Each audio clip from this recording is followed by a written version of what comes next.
Hello, everybody. Today we have with us a person with a 28 years of industry experience and who has now been working for past 18 years with Reliance and is a CEO of Reliance Animation Studios. Please let's welcome Tejonidhi Bhandare, sir.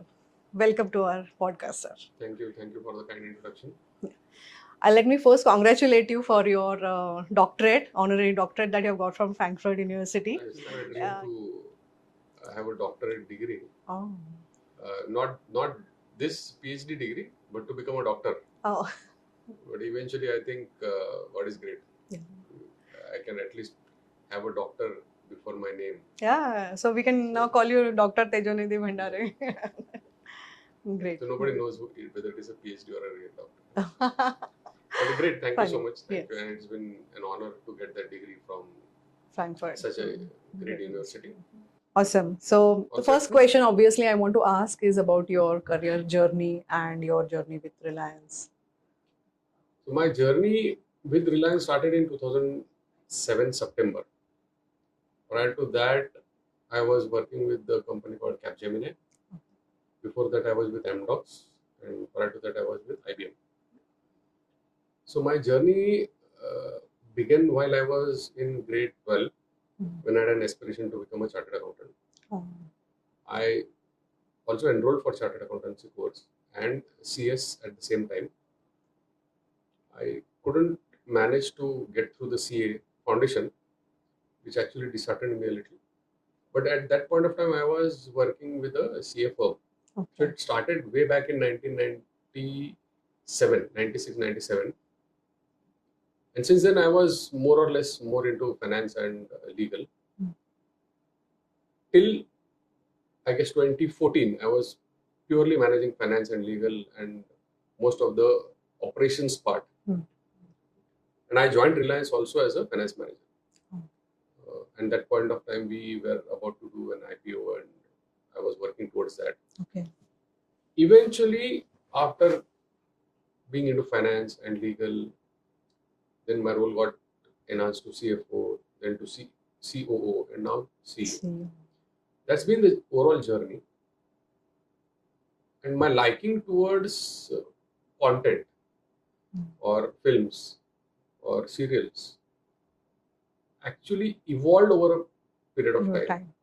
Maybe because my family had a background. Both my aunts are MSc in music. My father used to play very good Bulbul Tarang. I don't know whether you're aware of that. So, and it's been there in the blood. So, I think that's one of the reasons it helped me generate more interest into this space. So, being a finance and a legal and an operations person, slowly also inclined towards content and creation of or development of content. I think the right mix of creative and commercial mind really helped shape up this entire career. And I think in this particular field, especially in content creation, you need to really have that right mix of two C's, generally that we call it as, which is creative and commercial. So that really helps you because it's all related to finally your numbers. Correct. Creative world is such that it's like a shoe polish. I mean, you can keep polishing things for life and still you are not satisfied, right? But where to stop and how to analyze things is what matters at sometimes when you're handling such a large scale business. Organization. Okay. So how do you see this animation industry evolving in next 5 years or 10 years time? And what should professionals do to remain relevant?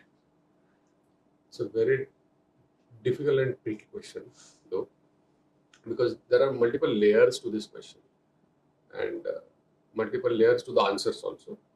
So let me begin with the growth that generally we see as per the reports. So there is a media and entertainment report that is published every year by E&Y.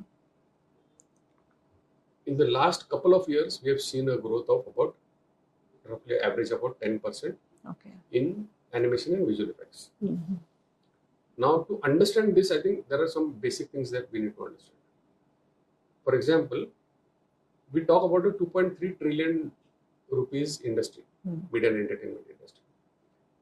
Now, in which 80% is print and television. Oh, okay. 11% is filmed entertainment. Okay. About 5% is animation and visual effects. Okay. And the balance 4% is out of home media. That's the split of the entertainment 2.3 trillion rupees entertainment industry. Now, so we are like 5% out of that 2.3 trillion. Correct. We are also contributing to roughly about between 1 to 2% of the country's GDP. Now, if you see the reports of last couple of years of this M&E sector, it shows a decent growth of about 10-12%. On an average, let's take about 10%, especially in animation and visual effects. Last year, it was the same.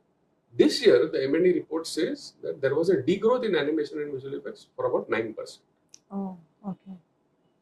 Now, does that mean that the future is dark? No. Now, there were reasons for this 9% degrowth. One was the strike that happened with the American writers. Second was, I think, the financial instability that generally the producers will have. Third reason is the advertisement revenue, which has gone down of the television.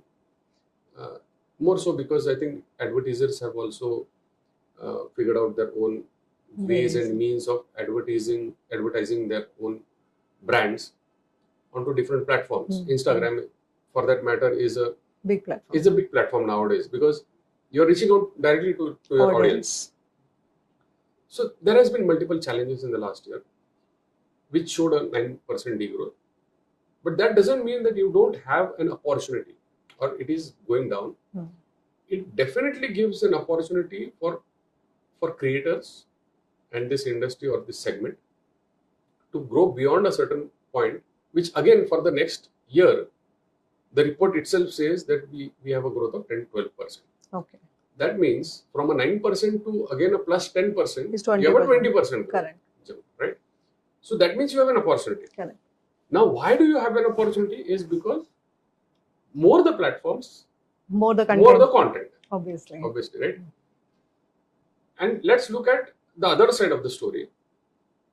If you look at India, in a 1.4 billion population, we are the youngest country all across the globe, as in the age bracket. Oh, understood. We are the youngest country. We are the youngest country. Yeah, the population-wise. Yes. So, if you see the demographics, our average age or the median age that they say is 28, 29 years. Which is very good. As compared to Japan, it is 44 years. Yes. So, if our average age is 28, 29, that means you have a young blood more in India. That also means that you have a space for creating more content. Yes. Because that's the audience which is going to actually consume the content. Yes. So more the consumers, more the content, obviously. Second reason is we are the second largest subscriber base for YouTube. Yes. As per the latest reports, if I'm not mistaken, the subscribers on YouTube is about 450 million. And on Instagram is about 345 million is what I know last report. So we are the highest consumers of content. Yes. And we all know that people go there for consuming content. Very few people would go there for, shopping or something like that. So if that's the base that you have, you need content. So definitely there is an opportunity for creation of content. And I see a lot of opportunity in creating content for youth. Because that's the segment that is going to shape the entire country. And the better the content, I think, the better will be the shape of the country. So, and recent reports also says that the youth are more inclined and more adaptable to consume content which is related to factual mythology and history. Because I don't know whether the education system didn't allow them to lax it in a way. Read about historical characters that we have. And the classic example is the film Chava. Correct. It actually has broken the records. Yes. But if that is what it is, I think then we have a lot of opportunity. Yes. Even the factual mythology, I don't know how many people would know the mythological stories about Ram, about the Mahabharata. Yeah. So we have just started doing Mahabharata series. Okay. But yes, I think there is a lot of opportunities. I'm sure people will want to consume more and more content. So there is definitely an opportunity. Looking at all of these things. Now, whether advertisement will come back to normal or not, that's a different story. And that again will be dependent on the content. Right? Now, if you have a consumer coming to watch your content, and if you see the views, obviously the advertisement will be linked to it. So it's a cycle, right? Correct. So no matter what the platform is, the advertisers are going to come there with your good content. And I think the onus again will be on the producers to create good content. Correct. So that's the journey of animation and visual effects moving forward. Definitely there is a growth. And what is that you would suggest these professionals who want to come into or who are into this industry now? They want to go on a leadership role, or they want to somebody who's a fresher who wants to enter the animation industry? So I would say there are 3 levels of talent. Let's call them as talent, because they're all artists. Now there are 3 levels of artists in this industry. One is the fresher, one is mid-level, and one are the professionals. And all the 3 levels will have different issues to deal with and a different career path. Right? Now let's look at the freshers. So for freshers, I think what is very important is to understand this industry first. Understand where they belong to. Because most of the students that we meet, generally it comes to our notice that they don't know what is the industry or which industry they are heading towards. Is it the animation industry or is it the media and entertainment industry? Right? The industry is media and entertainment. Animation is not an industry. It's a part of it. So animation and visual effects is a medium of storytelling. So are you on the technical side or are you on the creative side? So they have to first figure it out. They have to first understand that it is a creative industry. So the moment your perspective changes, your career path is defined. Going to change. Yes. Right? Now the moment you say you are a technical person, your focus will be on learning the technical skills, which should not be the focus. The focus has to be on creating content and storytelling. Right? Then suddenly your career path shapes up in a way that you know where you want to reach. And that's where people go wrong. I think defining that career path, understanding what is in there for me, what do I have to do, where do I belong to, which is this industry, understanding all of these underlying questions are very important to define a career journey. For a fresher especially. For a fresher. Similar thing happens while you are at a mid-level. And I'll give you one example where in 2D, we do 2D shows. In 2D, let's take example of 2 softwares. One is the Flash and one is Harmony Toon. Generally, we have seen people who are used to working on Flash, especially in the mid-level and the senior level, have a lot of resistance to shift to Harmony or even learn Harmony skills, which is a technical aspect. There came a time when we had an Harmony show. But since there was a resistance of all of these artists to learn Harmony or to shift, we had to hire a team to deliver that show. Now, in the bargain, what happened is, all of these mid-level and the senior level, they couldn't learn Harmony. And then we saw a lot of opportunities which were coming in from abroad. But we also couldn't take that up. Because the delivery is difficult. Because delivery is difficult. Because there is a shortage of manpower. Now imagine this team not showing resistance and adapting to the changes. I think that would have given us also opportunities to pitch for new projects. Correct. Right? So it's a give and take. Correct. Right? And this generally understanding these aspects is very important. Also understanding the pipeline is very important, because it's, when we say pipeline, it's like you put something on one end and then you see the output at the other end. You can't go back. Correct. It's like a water flow, right? Correct. Like you start with a script, then you have voiceover, then you have animatics, storyboarding, then you have animation, then you have lighting, rendering, texturing, all of those things. It goes one after the other. Now, if somebody is good at scripting, or somebody is good at, say, storyboarding or animation, he should not restrict his role to only animation. Because generally producers, it is very rare case that producers will have projects one after the other or lined up. What if the producer has only one show? Okay. So your role gets over as soon as your process is over. You need to adapt to the newer processes also. Yes. And also have a holistic approach.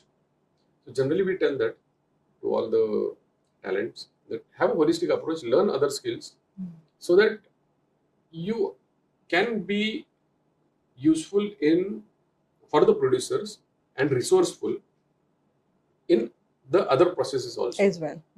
Even if you can help for 10% or 20%, still it comes to commercial aspect. If within the same cost, if I'm able to reduce even 10% of the process cost of some other process, why wouldn't you? Yes. It actually a commercial decision, right? Correct. So that's how it is. And I think similar is the case with the professionals also. But overall, I think understanding this industry, adapting to the technological changes, and focusing more on storytelling, I think this is what is going to be the key moving forward. Yeah. So adapting to the technology and focusing on creativity or content creation. Absolutely. Or creativity is more important is what. And just to understand this thing, or आता ते shift नाही झाले हार्मोनीवर किंवा ते adoptive नव्हते. Okay, they didn't do that, और उन्होंने सोचा कि नहीं करना है, we are not adopting to the new technology and we still want to work only on. Okay, this will be allowed till a certain point of time, right? So after a certain point of time, if that entire thing is redundant, you can't have those employees who are going to, So how is it going with the employee turnover also, and how are you trying to adapt to this employee mindset? So we generally keep talking to them most of the times, and I generally use this proverb. I don't know whether you've heard of that proverb, African proverb.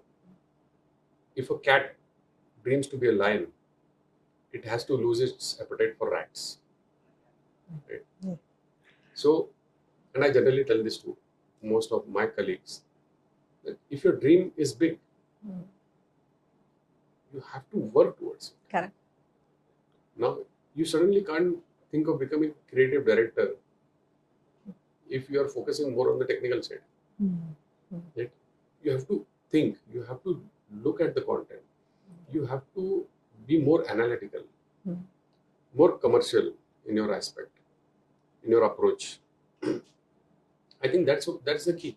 So people who are now, not only animation industry, I would ask you a general question, and people who are now trying to go to leadership roles from their mid-career journeys, what do you think the challenges they would face, and how do they adapt to it, or what they should be doing actually to now come into that leadership role?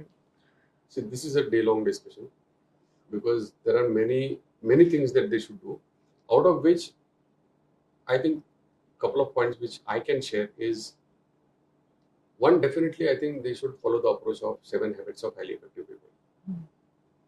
And one, the first, be proactive is the first habit. But the most important, I would say, start with the end in mind. And most of these people should, if they focus, what is their end result? I think that will really help them. One. Second is the approach, and the third and most important thing is ownership. I think whatever you do, just own it. Yes. Don't do as if you're doing a 9 to 6 job. You should really own that thing, and own as if it is your own as if it is your house. Like an entrepreneur. Like an entrepreneur. I think that really matters. Even today, I keep owning things, even the smallest of the things, and which I have seen people not doing, and then struggling with their careers. I think it hits you. I think it also rewards you, but it hits you badly sometimes. What is that one decision in your journey you feel accelerated your career in a good way? So, actually, there are many such decisions, but the one decision that changed my career path was the one that I took during my first job that I did. At that point of time, I used to work for a company called AB Info Consumables. I don't know whether you remember those. That company used to do CDs and floppies at that point of time. I joined there as an executive, and at that point of time, my salary was about 1,500 rupees per month. And I joined there through a company secretary. So that company secretary then approached me saying that there is an opportunity at my end, but I can't give you that amount. I can give you 800 rupees per month. But my life, if you see, and the way I followed my career is a pendulum theory. So if you look at a pendulum, if it has to go forward, you have to come back a little. And at that point of time, I took that decision of going back from 1,500 to 800. But that accelerated my career at a much faster rate. How because the spectrum of the work was very big, was huge as compared to what I was doing earlier. So it gave me access to the legal framework, the 100% EOU. At that point of time, we used to do a lot of compliances of EOUs, then finance. So it actually gave me 2-3 opportunities to venture into, and that shaped my career well. So I think for all the youngsters, I think if they follow the pendulum theory, it really will help them definitely to accelerate in their career path and shape a very good career. Also, the transition from one field altogether to another Yes. field. Because a lot of people also DM me that, I'm a non-IT guy, I want to shift to IT now. Is it possible? So then they have to sometimes come back with their salaries and not expect that kind of salaries they are expecting right now. And maybe they can transition in that. Transitioning is, I think, is inevitable at some point. But you can't leave your core competencies behind. If you are like competent doctor today, and if you say that a doctor wants to get into an IT, I think he can't leave behind his core competency. And moreover, for people like us, generally we think that if you have spent about 20 plus years in a particular sector or a particular field, suddenly, even if you have an aspiration of doing something else, will you be able to do it? Will you be able to adapt to that change? So I think all of these factors will definitely matter, and it's an informed decision that individuals should take. Yes. Even I suggest, like I had a seminar recently at MIT college when I was addressing all the MBA students of marketing. But then I had a question to them that are there any students who are from pharmacy or biotechnology or zoology background? If that is a background you're coming from, even if you're doing MBA, does not mean you have to go into sales and marketing. Correct. You could still go and work in your own industry and sector, and then excel there as a management person. So that is what. And what you're saying is absolutely right. The core competency, you have to stick to that, and that gives a good acceleration to the career actually. Yes. Because a person who is a pharma background goes to a pharma with an MBA definitely will have more career better prospects. The domain expertise and domain experience, it actually helps a lot. Tejonidhi sir, I want to ask you. Okay, now there's a trend is students are, or the professionals are, or the people who have newly joined the industry or started working, they are switching their jobs in term of in a span of 1 year or 1.5 year, not even 1 year. And the major reason behind that is a salary hike. So they feel that within a year or two, if they shift to another job, they will get a 20% hike. Whereas if they're sticking to the same job, the appraisal will be around 2 to 3% or 4%. What is your take on that? Very relevant question in today's world. there are two sides to this question. One is from a career point of view, it's an individual approach, obviously, whether to stick to a company or not. But look at it from an industry point of view. Now, as business owners or as business heads, for us, it is always better that we have employees sticking around for longer period of time. Now, why? I'll give you an example. Generally, it so happens that in our industry and animation, let's say we have started a project called Little Singham. We started it in 2017. We started the production. Now we have a fresh talent on that show. We have trained that talent, right? We are at the peak of our production. Suddenly the talent goes off. Again, to pick up that pace of production takes a lot of time. Then what happens is your billing goes for a toss. Say if you are delivering 30 episodes in a month, suddenly the talent who was working on it, say 50% of the talent leaves with this theory. Say 50% of the talent leaves. Suddenly, when you are delivering 30 episodes, it will come down to 20 episodes. Your billing will come down to 20 episodes. Right? How it is going to impact your cash flows? If it impacts your cash flows, it is going to impact your P&L.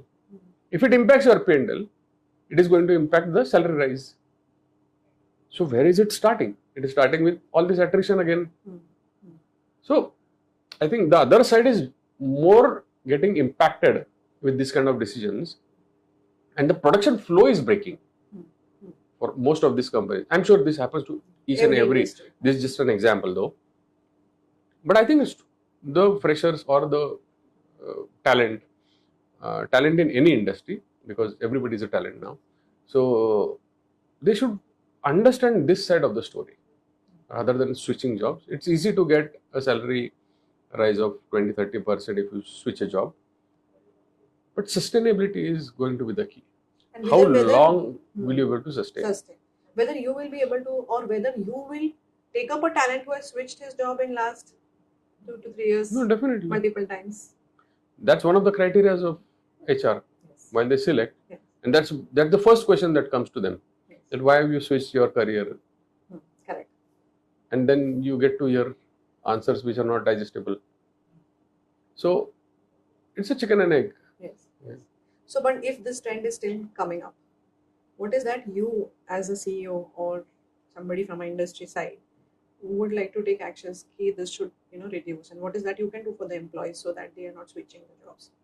So our role as seniors is to create awareness, one, which we keep doing and which we keep telling them. And second is, as far as possible, keep talking to the employees, because generally it so happens that there is a lot of disconnect between the management and the employees, and the employees don't understand why these things are happening. Say you don't have a salary rise for a particular year. Now it should not be left to the assumption of the employees that this could be the factors, but it is the responsibility of the management to reach out to the talent, reach out to the employees and tell them that, okay, these are some of the factors, these are some of the reasons, and these are the dynamics. I think this will bridge the gap and help companies to retain employees for a longer period. I also saw a training studio or training classroom at your office. So is also upgrading your own employees and training them, rather they looking out for upskilling outside? So that is an ongoing process that we keep doing. We conduct internal training programs on a regular basis. But that does help retaining them. That does help. I want to know any one particular project you are very proud of or you would like to boast of.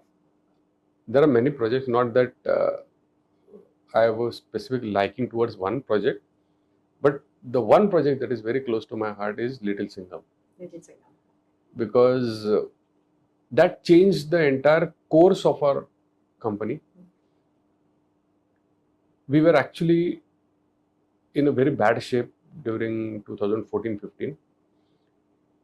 And while this was conceived, and it was conceived by me, so it actually changed a lot of things for the company, from 10-12 employees at that point of time to 450.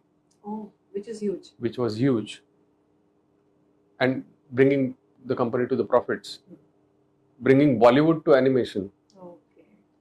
So it actually helped a lot of stakeholders, and I'm specifically saying stakeholders is because one, the company is a stakeholder, the employees are stakeholders, the channel is a stakeholder, the service providers are there, the investors are there, so everybody was benefited out of this. And as a character, it's such a lovable character, so it's very close to mine. Awesome. Now, as a CEO of Reliance Animation, what is your vision for Reliance Animation? My vision for Reliance Animation is twofold vision. One is definitely catering to the domestic audiences, and second is in venturing into the international space of content creation. Now, we have been doing domestic shows. What nuances we can bring into the domestic shows is what we are currently working on. Like, we are doing a show completely in AI, and the show is Mahabharata. Now, what has not been done in earlier Mahabharata shows is what we would like to bring into this show. And my vision is to tell stories which have not been told earlier. Like, we all know about Mahabharata, like we all know about the 14 days of war, 18 days, sorry, of war. We all know about it. But the point is, nobody knows the details of the characters who have played an important role in that war. Right? Today we all know about Bhishma. But do we all know about the backstory of Bhishma?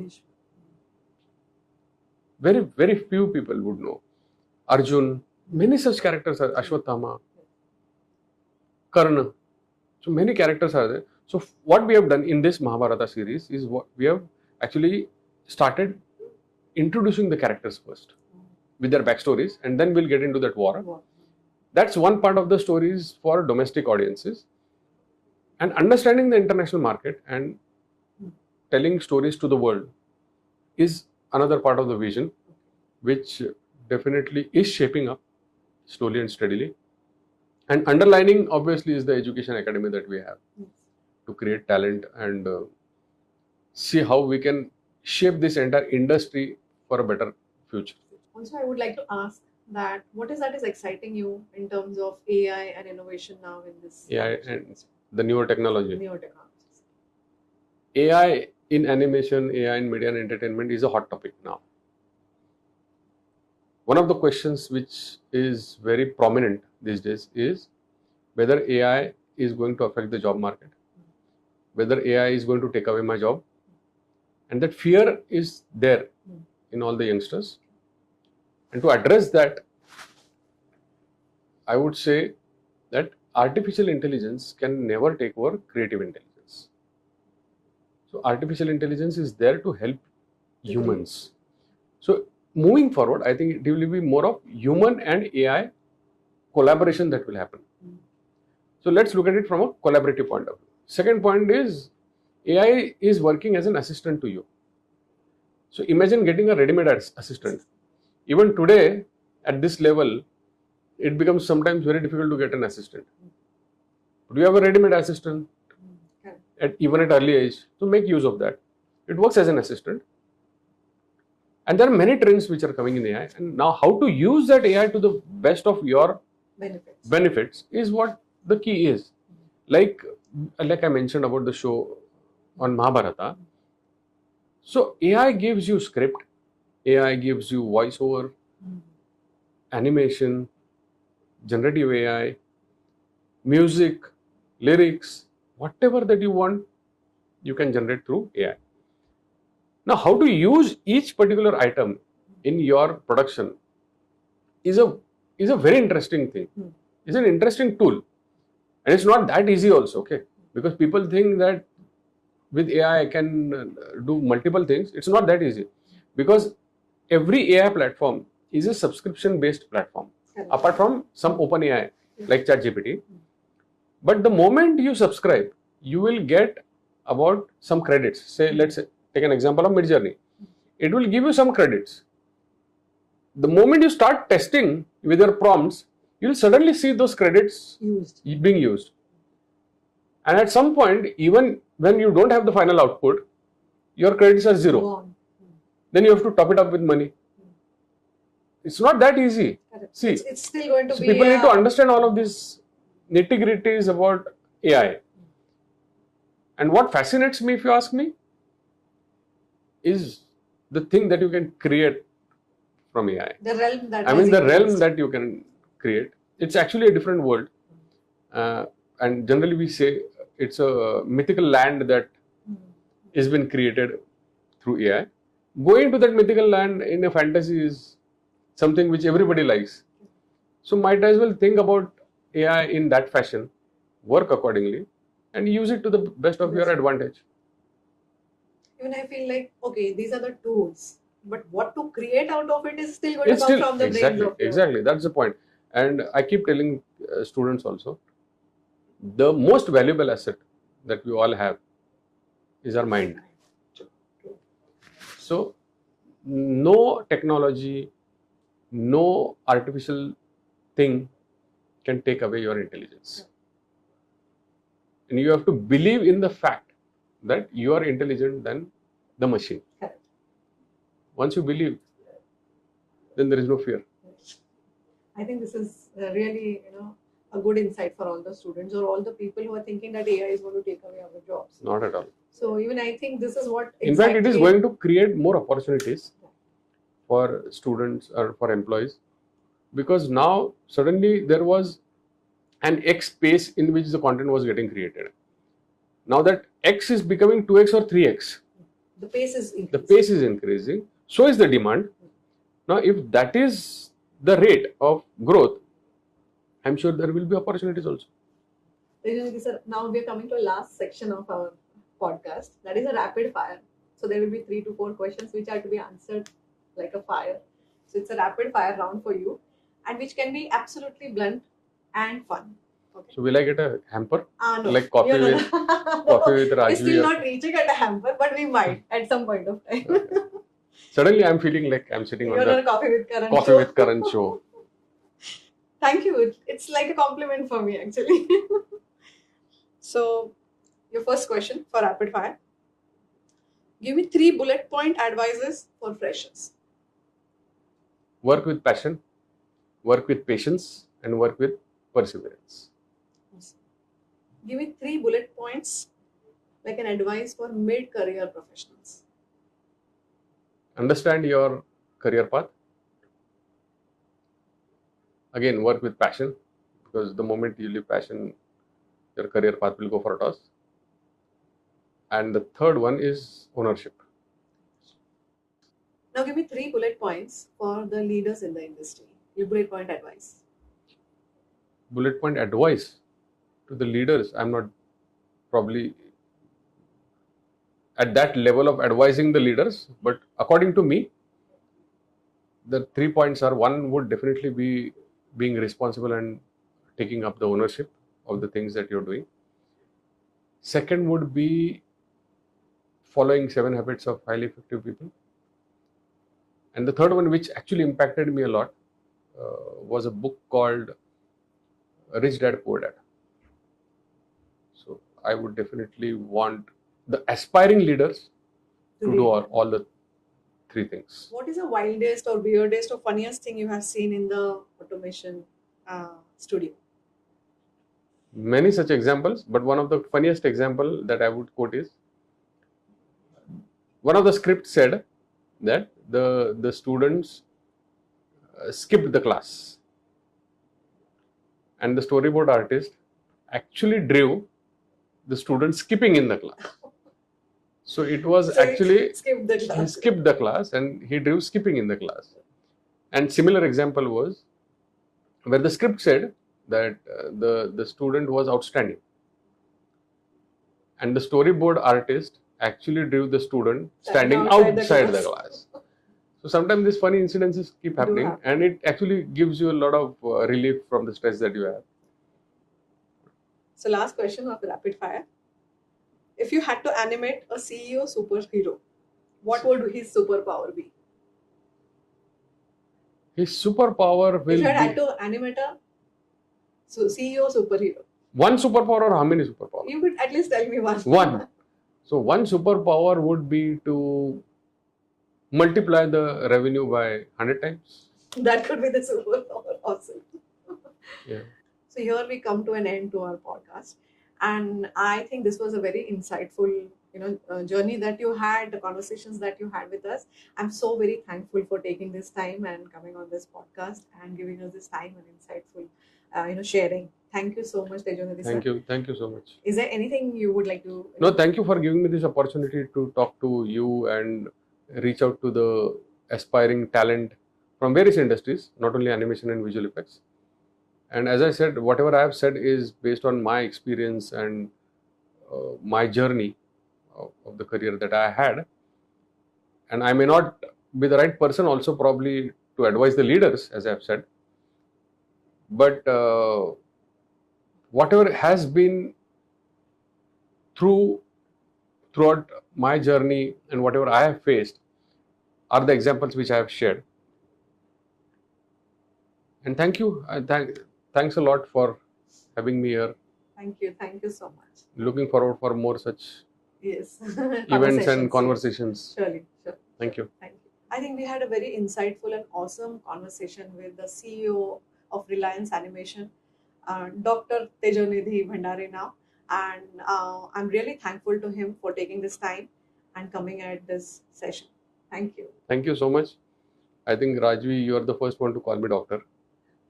And thank you. Thank you for having me here.